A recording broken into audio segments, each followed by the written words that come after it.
Eu trabalho com preto velho na agulha. Se a pessoa tiver alguma coisa, tem que benzer, tem que olhar alguma coisa, tem que tomar algum banho, tem que guardar o dia, tem que guardar, fazer dieta para poder se salvar. Ave Maria, cheia de graça, o Senhor é convosco.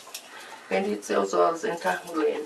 Preto velho, onde chega na Aruana, ele vem quebrando toda demanda. Os preto velho, onde chega na Aruana, ele vem quebrando toda demanda. Os preto velho, onde chega na Aruana, ele vem quebrando toda demanda. Os preto velho, onde chega na Aruana, ele vem quebrando toda demanda. Cada mal tem um remédio.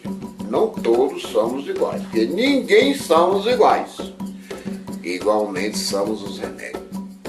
Meus pais de santo falaram assim, que eu trabalhasse 7 anos sem falar nada de ninguém, sem cobrar nada. Que eu fui falar para me pagar algum trabalho, ninguém quis.